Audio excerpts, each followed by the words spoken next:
भगवान शिव और माता पार्वती का विवाह तप, प्रेम और पूर्णता की अमर कथा।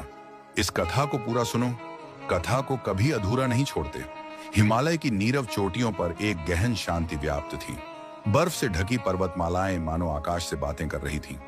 इसी शांति के बीच एक योगी ध्यान मग्न थे। जटाओं में चंद्रमा, कंठ में नील, देह पर भस्म और हृदय में संपूर्ण ब्रह्मांड को समेटे हुए वे थे महादेव भगवान शिव, वैराग्य, त्याग और करुणा के साक्षात स्वरूप। लेकिन इस अपार शांति के भीतर एक अधूरापन था, न शिव के लिए बल्कि सृष्टि के संतुलन के लिए।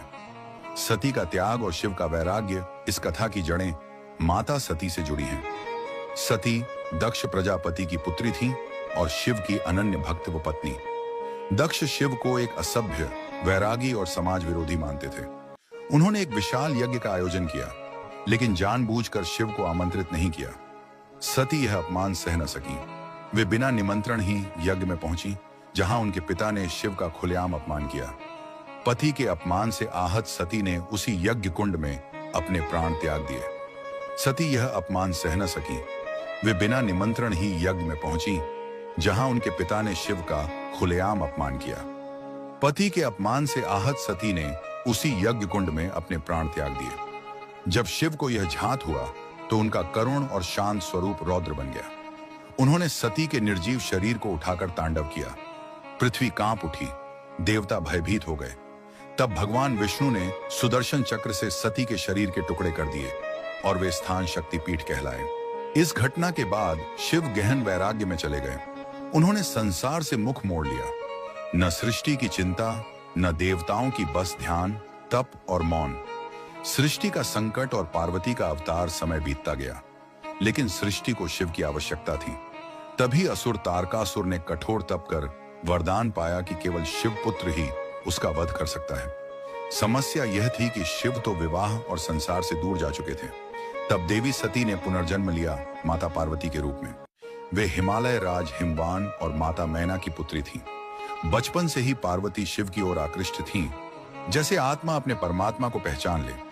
छोटी सी उम्र में ही वे शिव की कथाएं सुनती, उनके ध्यान का अनुकरण करती और मन ही मन जानती थीं, वही मेरे स्वामी हैं। एक तरफा नहीं था यह प्रेम सांसारिक नहीं था। यह आकर्षण नहीं, बल्कि पूर्व जन्म की स्मृति थी। पार्वती जानती थी कि शिव ही उनका सत्य है, लेकिन शिव ध्यान में लीन थे, न कोई चाह, न कोई आसक्ति। देवताओं ने कामदेव से सहायता मांगी।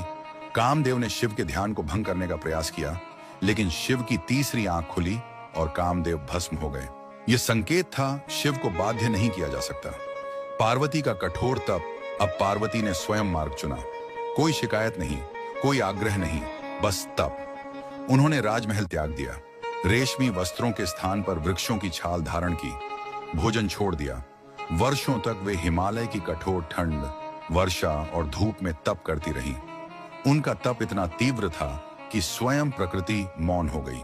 देवता विस्मित थे, इतना समर्पण, इतना धैर्य। आखिरकार स्वयं शिव ने उनकी परीक्षा ली। वे एक वृद्ध साधु के वेश में आए और शिव की निंदा करने लगे।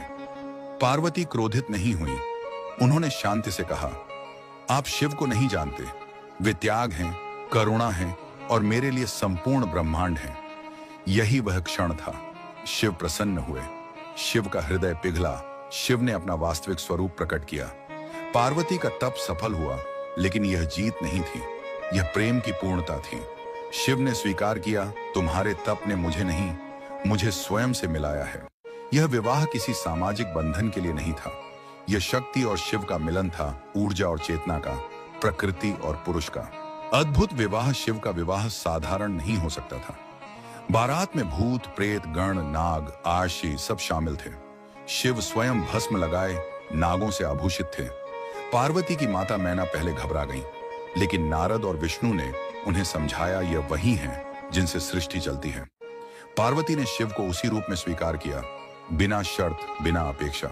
इस कथा की प्रेरणा यह कथा हमें सिखाती है, सच्चा प्रेम धैर्य मांगता है, समर्पण में ही शक्ति है। कोई भी संबंध त्याग और स्वीकार से पूर्ण होता है। स्त्री शक्ति के बिना शिव भी अधूरे हैं। तप केवल साधना नहीं, आत्मविकास है। शिव और पार्वती का विवाह केवल पौराणिक कथा नहीं, यह जीवन दर्शन है। जहां शिव हमें सिखाते हैं वैराग्य, वहीं पार्वती सिखाती हैं धैर्य, शक्ति और प्रेम। शिव के भक्त कमेंट में विवाह की बधाई देंगे। धन्यवाद।